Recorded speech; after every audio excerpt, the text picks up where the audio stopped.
She whipped her Yankees cap onto her head and vanished. Her invisible hands pushed Grover and me both off the bench. I was on the ground, looking at Auntie M's sandaled feet. I could hear Grover scrambling off in one direction, Annabeth in another, but I was too dazed to move. Then I heard a strange rasping sound above me. My eyes rose to Auntie M's hands, which had turned gnarled and warty with sharp bronze talons for fingernails. I almost looked higher, but somewhere off to my left, Annabeth screamed, "No, don't!" More rasping. The sound of tiny snakes right above me from about where Auntie M's head would be. "Run!" Grover bleated. I heard him racing across the gravel, yelling, "Maya!" to kickstart his flying sneakers. I couldn't move. I stared at Auntie M's gnarled claws and tried to fight the groggy trance the old woman had put me in. "Such a pity to destroy a handsome young face," she said soothingly. "Stay with me, Percy. All you have to do is look up." I fought the urge to obey. Instead, I looked to one side and saw one of those glass spheres people put in the gardens, a gazing ball. I could see Auntie M's dark reflection in the orange glass. Her headdress was gone, revealing her face like a shimmering pale circle, and her hair was moving, writhing like serpents. Auntie M. How could I have been so stupid? Think, I told myself. How did Medusa die in the myth? But I couldn't think. Something told me that in the myth, Medusa had been asleep when she was attacked by my namesake, Perseus. She wasn't anywhere near asleep right now. If she wanted, she could take those talons right now and rake open my face. "The gray-eyed one did this to me, Percy," Medusa said, and she didn't sound anything like a monster. Her voice invited me to look up, to sympathize with the poor old grandmother. Annabeth's mother, the cursed Athena, turned me from a beautiful woman into this. "Don't listen to her!" Annabeth's voice shouted somewhere in the statuary. "Run, Percy!" "Silence!" Medusa snarled. Then her voice modulated back to a comforting purr. "You see why I must destroy the girl, Percy. She is my enemy's daughter. I shall crush her statue to dust. But you, dear Percy, you need not suffer." "No," I muttered. I tried to make my legs move. "Do you really want to help the gods?" Medusa asked. "Do you understand what awaits you on this foolish quest, Percy? What will happen if you reach the underworld? Do not be a pawn of the Olympians, my dear. You would be better off a statue. Less pain. Oh, less pain." "Percy!" Behind me, I heard a buzzing sound like a 200-pound hummingbird in a nosedive. Grover yelled, "Duck!"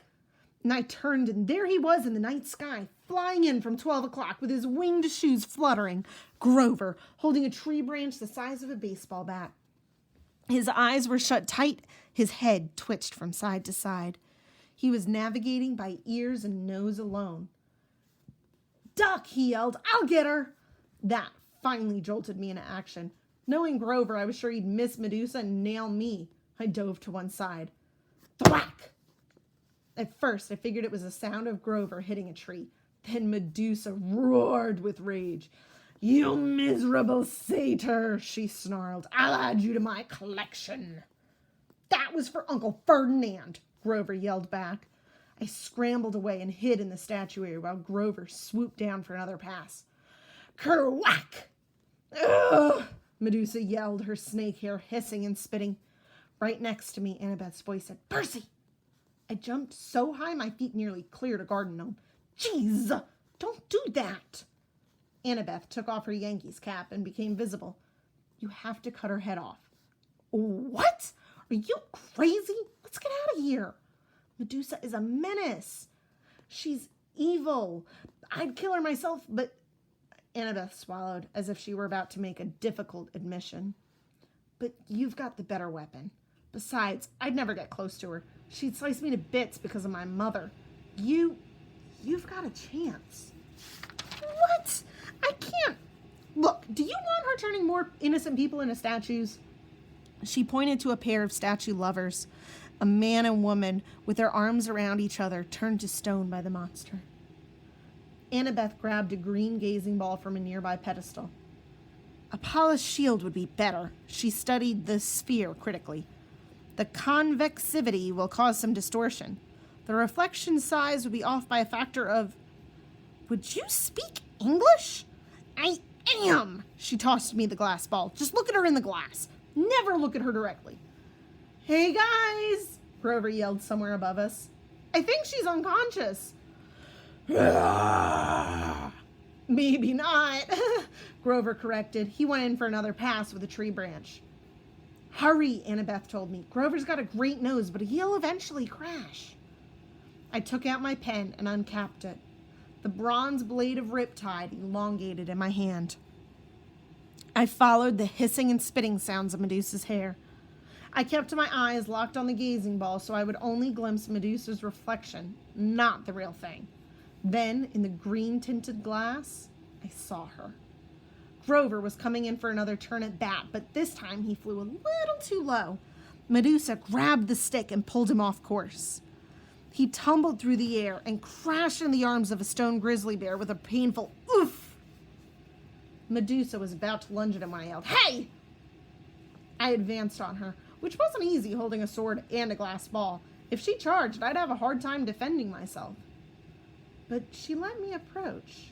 20 feet, 10 feet. I could see the reflection of her face now. Surely it wasn't really that ugly. The green swirls of the gazing ball must be distorting it, making it look worse. You wouldn't harm an old woman, Percy, she crooned.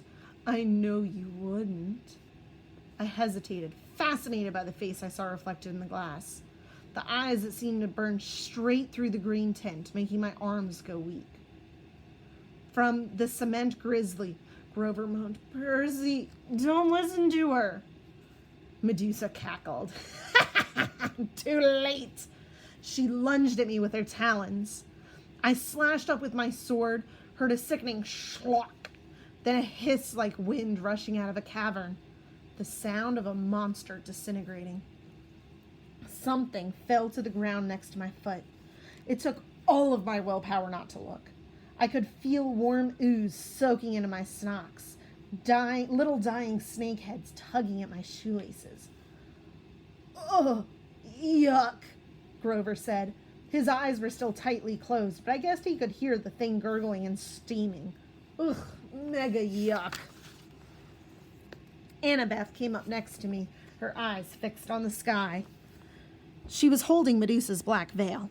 She said, "Don't move." Very, very carefully, without looking down, she knelt and draped the monster's head in black cloth, then picked it up.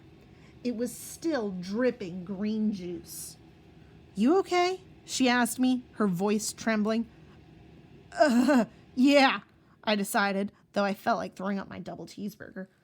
Why didn't the head evaporate? Once you sever it, it becomes a spoil of war, she said. Same as your minotaur horn. But don't unwrap the head. It can still petrify you. Grover moaned as he climbed down from the grizzly statue. He had a big welt on his forehead. His green rasta cap hung from one of his little goat horns, and his fake foot had been knocked off by his hooves. The magic sneakers were flying aimlessly around his head. The Red Baron, I said. Good job, man. He managed a bashful grin. That really was not fun, though. Well, hitting her with a stick part, that was fun. But crashing into a concrete bear, not fun. He snatched the shoes out of the air. I recapped my sword. Together, the three of us stumbled back into the warehouse. We found some old plastic grocery bags behind the snack counter and double-wrapped Medusa's head. We plopped it on the table where we'd eaten dinner and sat around it, too exhausted to speak. Finally, I said, "So, we have Athena to thank for this monster." Annabeth flashed me an irritated look. Your dad... Oh my god, there's a bug. Oh my god. Kill it. It's not Medusa, but it's still a bug. Sorry. Okay, where were we? Annabeth flashed me an irritated look. Your dad, actually. Don't you remember? Medusa was Poseidon's girlfriend. They decided to meet in my mother's temple. That's why Athena turned her into a monster. Medusa and her 2 sisters, who had helped her get into the temple, they became the 3 Gorgons. That's why Medusa wanted to slice me up, but she wanted to preserve you as a nice statue. She's still sweet on your dad. You probably remind her of him. My face was burning. Oh, so now it's my fault we met Medusa? Annabeth straightened. In a bad imitation of my voice, she said, It's just a photo, Annabeth. What's the harm? Ugh, forget it. I said, You're impossible. You're insufferable. Hey! Grover interrupted. You 2 are giving me a migraine, and satyrs don't even get migraines. What are we going to do with the head? I stared at the thing. One little snake was hanging out of a hole in the plastic. The words printed on the side of the bag said, We appreciate your business. I was angry, not just with Annabeth or her mom, but with all the gods for this whole quest, for getting us blown off the road and in 2 major fights the very first day out from camp. At this rate, we never make it to LA alive, much less before the summer solstice. What had Medusa said? Do not be a pawn of the Olympians, my dear. You'd be better off as a statue. I got up. I'll be back. Percy, Annabeth called after me. What are you? I searched the back of the warehouse until I found Medusa's office. Her account book showed 6 most recent sales, all shipments to the underworld to decorate Hades and Persephone's garden. According to one freight bill, the underworld's billing address was DOA Recording Studios, West Hollywood, California. I folded up the bill and stuffed it in my pocket. In the cash register, I found $20, a few golden drachmas, and some packing slips for Hermes Overnight Express, each with a little leather bag attached for coins. I rummaged around the rest of the office until I found the right-sized box. I went back to the picnic table, picked up Medusa's head, and filled out a delivery slip. The Gods, Mount Olympus, 600th floor, Empire State Building, New York, New York. With best wishes, Percy Jackson. They're not gonna like that, Grover warned. They'll think you're impertinent. I poured some golden drachmas into the pouch. As soon as I closed it, there was a sound like a cash register. Ka-ching! The package floated off the table and disappeared with a pop. I am impertinent, I said. I looked at Annabeth, daring her to criticize. She didn't. She seemed resigned to the fact that I had a major talent for ticking off the gods.